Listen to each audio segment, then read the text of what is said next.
لکھنؤ ہولی میں بریانی اور کباب کے بنا لطف نہیں آتا۔ یہ ہے شری ٹی این سینا صاحب کا لکھا ہوا طنز و مزاح کا ایک مضمون۔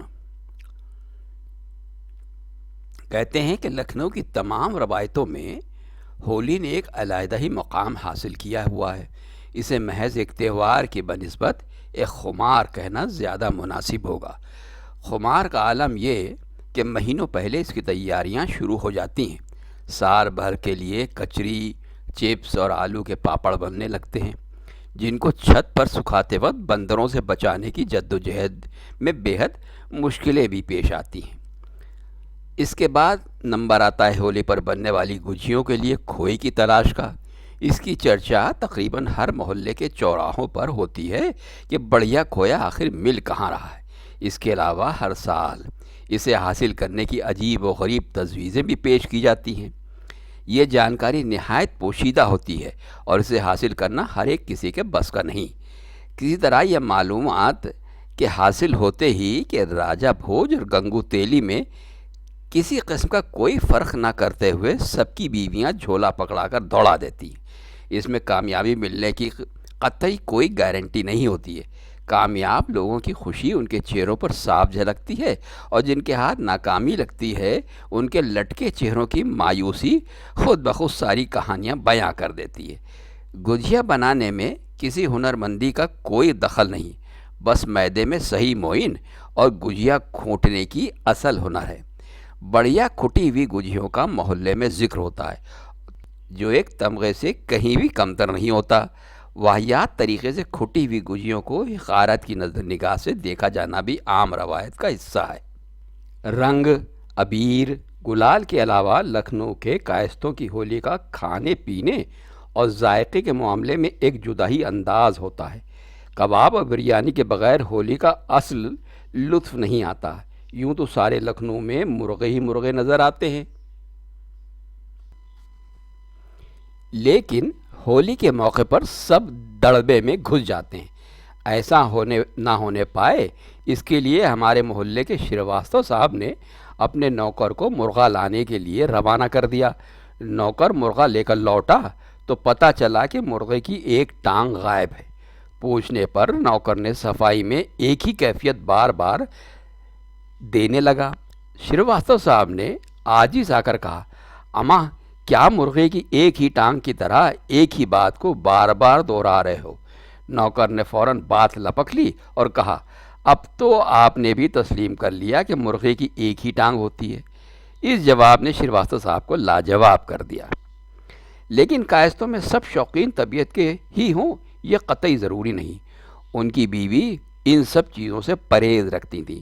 انہوں نے حساب لگا کر نوکر کو یہ سوچ کر کٹہل لانے کے لیے دوبارہ روانہ کیا کہ آدھے چاولوں کی مرغ بریانی بن جائے گی اور آدھے کا کٹہل پلاؤ۔ ہولی والے دن شریواستو صاحب گھر کے باہر دالان میں الگ پتیلے میں مرغا پکانے لگے اور شریواستوائن گھر کے اندر کٹہل پلاؤ بنانے لگیں۔ شریواستو صاحب نے مرغ تیار ہونے پر گھر کے اندر پکے چاول منگوائے اور ملا کر پتیلا دم پر رکھ دیا۔ اس کے بعد محلے کے چوراہے پر ہولی کھیلنے نکل گئے۔ چوراہے پر رنگے پوتے دوارکا، جن کا دہی، بالائی اور ربڑی کا کاروبار تھا، جو ڈھولک لیے ایک چبوترے پہ بیٹھے پھاگ گا رہے تھے، اور ان کے اغل بغل بیٹھے دو لوگ مجیرہ بجا رہے تھے۔ ایک اور بھانگ گھوٹی جا رہی تھی۔ گلے ملنے کے ساتھ گلال پوتا جا رہا تھا۔ بچے الگ پیتل کی پچکاریاں سنبھالے رنگ کھیلنے میں مشغول تھے۔ شریواستو صاحب بھی بھنگ کا ایک گلاس چھاننے کے بعد وہیں کسی کی ڈیوڑی پر جم گئے۔ آخرکار دوپہر کے قریب ہولی کی بارات نکلنے کا وقت ہو گیا۔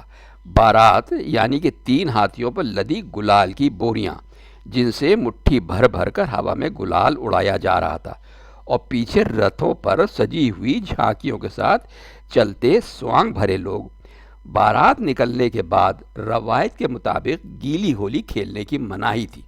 شریواستو صاحب نے اس کے بعد بھنگ کی ترنگ میں ہی گھر کا رخ کرنا بہتر سمجھا۔ ادھر گھر کے اندر داخل ہوتی ہوئی مصرانی کی نظر مرغ بریانی کے پتیلے پر پڑی۔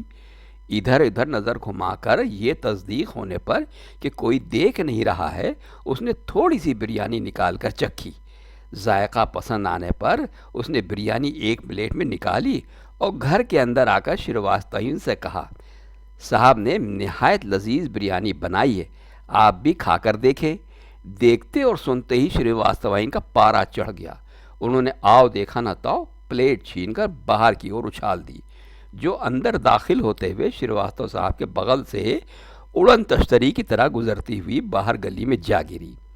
رنگے پورتے شریواستو صاحب اندر نہانے کی یہ سوچ کر آئے تھے کہ مہینے نہانے کے بعد بریانی اڑائی جائے گی۔ شریواستوائن نے پانی کے ایک بڑے سے ہانڈے میں گنگا جل کی کچھ بوندیں ملا کر ان کی یہ حسرت پوری کرتے ہوئے جھاڑو الگ سے پکڑا دی کہ ایک ہاتھ میں لوٹا اور دوسرے ہاتھ میں جھاڑو پکڑ کر گھوم گھور کر نہاتے جاؤ اور ساتھ ساتھ جھاڑو بھی لگاتے جاؤ۔ شریواستو صاحب کا بھنگ کا نشہ کافور ہو گیا، لیکن مرتا کیا نہ کرتا کہ طرز پر ایسا ہی کرنا پڑا۔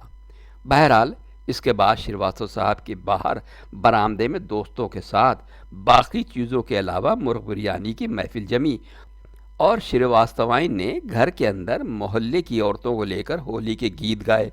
شریواستوائن کے کٹہل پلاؤ اور نفاست کے ساتھ کھٹی ہوئی گجیوں کی بہت تعریف ہوئی۔ کہنے کی ضرورت نہیں کہ لکھنؤ روایت کے مطابق ہر چیز بہت لذیذ بنی تھی۔ اگر آپ لکھنؤ، اس کی تاریخ اور اس کے ماضی میں ہونے والے دلچسپ واقعات کے بارے میں جاننا چاہتے ہیں اور ساتھ ہی لکھنؤ کی دن بدن بدلتی ہوئی شکل اور حالات کے بارے میں بھی متعارف ہونا چاہتے ہیں تو برائے مہربانی چینل کو سبسکرائب کرنے کی زحمت گوارا کریں اور ساتھ لگے بیل آئیکن کو بھی کلک کریں تاکہ نیا ویڈیو اپلوڈ ہوتے ہی اس کی انفارمیشن آپ کے پاس پہنچ جائے۔ شکریہ۔